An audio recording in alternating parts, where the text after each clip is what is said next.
बिस्मिल्लाहिर्रहमानिर्रहीम। अस्सलामुअलैकुम viewers, welcome to my YouTube channel Math and Math. अभी इस वीडियो में हम सॉल्व करने जा रहे हैं एक्सरसाइज 9.1 का क्वेश्चन नंबर 14, जिसमें लिखा हुआ है show that the area of sector of a circular region of radius R is 1/2 R square theta, where theta is the circular measure of central angle of the sector. यानी कि in short के लिखा हुआ है कि आपने area of जो sector होता है उसका जो फार्मूला है 1/2 आर स्क्वायर थीटा फार्मूला है, ये फार्मूला ड्राइव करके देना है। क्वेश्चन इजी है लेकिन इसमें रट्टा थोड़ा सा लगता है, जिसको आपने याद रखना है कि स्टार्ट जो है इसकी एक रेशो से स्टार्टिंग है, जिसमें एरिया ऑफ जो सर्कल है उसको एरिया ऑफ सेक्टर से और एंगल ऑफ सेक्टर को एंगल ऑफ सर्कल से डिवाइड करना है। तो हम चलते हैं इसके सोल्यूशन की तरफ टाइम ज़ाया किए बगैर। एक इम्पॉर्टेंट क्वेश्चन और फार्मूले वाइज भी कि एरिया ऑफ सेक्टर आपने इसमें बताना है उसका फार्मूला। तो क्वेश्चन नंबर 14, सबसे पहले हम एक डायग्राम बना लेते हैं जिसमें एक सर्कल भी होगा और एक सेक्टर भी होगा। तो ये मैंने एक सर्कल बना दिया, कंपास से बनाता ज़्यादा बेहतर बन जाता लेकिन शॉर्ट सा किया। तो ये क्या है, सर्कल है। सर्कल के अंदर ये इसका रेडियस आ गया आर और सेंटर कहाँ पर आ गया ओ पर। तो जब भी कोई सर्कल बनाते हैं तो दो चीज़ें लाजमी डिफाइन करनी होती हैं, आ सर्कल ऑफ रेडियस आर और सेंटर उसका कहाँ पर है, ओ पर है। ठीक है, अगर मैं ये कंप्लीट एंगल देखूँ एंगल ऑफ सर्कल तो क्या आएगा, ज़ाहिर बात है 360 यानी कि 2 पाई। कितना एंगल होगा, 2 पाई रेडियन। तो मैं यहाँ पर लिख देता हूँ कि जो सर्कल है एंगल ऑफ सर्कल, सर्कल का जो एंगल बनेगा वो क्या होगा, 2 पाई रेडियन होगा।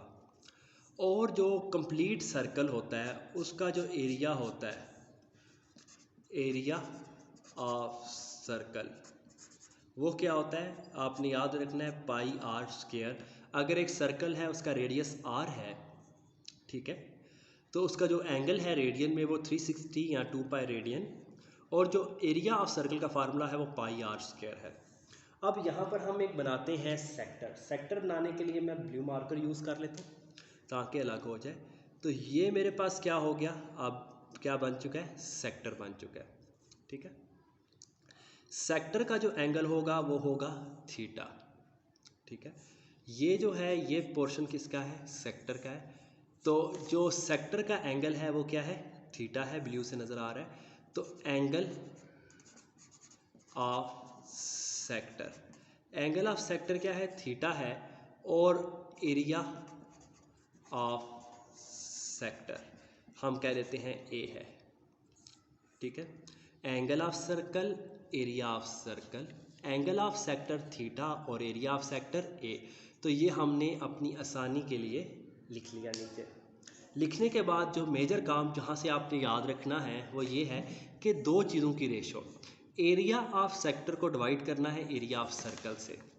कि एरिया ऑफ सेक्टर, देखो एरिया ऑफ सेक्टर को डिवाइड किया किससे, एरिया ऑफ सर्कल से।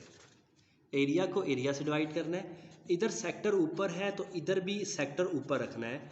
एंगल ऑफ सेक्टर को डिवाइड करना है किससे, एंगल ऑफ सर्कल से। एरिया ऑफ सेक्टर किसके इक्वल है, ए के, तो यहाँ पर मैं पुट कर दूंगा ए। एरिया ऑफ सर्कल क्या है, पाई आर स्क्वायर है, तो यहाँ पर लिख दूंगा पाई आर स्क्वायर।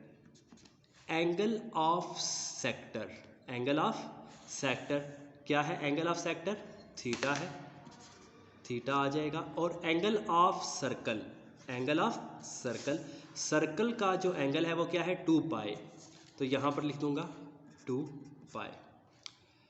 पाई से पाई कैंसिल हो जाएगा, आर स्क्वायर यहाँ पर डिवाइड हो रहा है, यहाँ पर आकर मल्टीप्लाई, तो एरिया की वैल्यू आ जाएगी 1/2, आर स्क्वायर इधर ऊपर आ जाएगा और साथ आ जाएगा थीटा। तो ए क्या है, बेसिकली एरिया ऑफ सेक्टर है, तो एरिया ऑफ सेक्टर किसके इक्वल आ गया, 1/2 आर स्क्वायर थीटा। यही हमने क्या करना था, प्रूव करना था। तो सिंपल सा क्वेश्चन है, जस्ट क्या है, रेशोज़ हैं।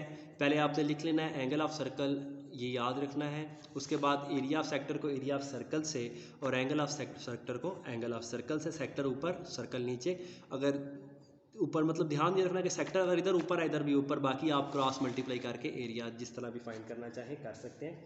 तो ये एक इम्पॉर्टेंट क्वेश्चन भी है और डेली लाइफ में इसका यूज़ भी है एरिया ऑफ सेक्टर फाइंड करने का।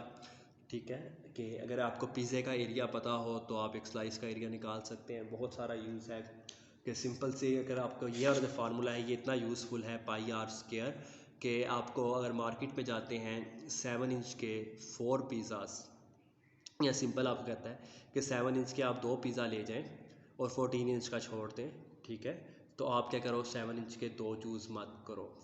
यहाँ आपको कहे कि 7 इंच के 3 पिज़्ज़े ले जाएं और 14 इंच का 1 पिज़्ज़ा ले जाएं, तो आप वो चूज़ मत करें, 14 इंच वाला ही लें, क्योंकि 14 इंच का जो पिज़्ज़ा है उसका एरिया 7 इंच के 4 पिज़्ज़ास को मिलाएं उसके इक्वल होता है। इस फार्मूले से आप देख सकते हैं। तो ये कभी फ्री टाइम में या किसी और वीडियो में आपको सिखाऊंगा। तो ये एक छोटी सी चीज़ें हैं कि एरिया इस तरह डिपेंड करने से काफ़ी कॉस्ट में फ़र्क पड़ता है। अगर आप 3 पिज़्ज़ा ले आते हैं 7 इंच के, इसकी बजाय 14 इंच का 1 पिज़्ज़ा छोड़ते हैं तो आपको नुकसान होगा, आप लॉस में होंगे। तो चलते हैं क्वेश्चन नंबर 15 की तरफ। ठीक है,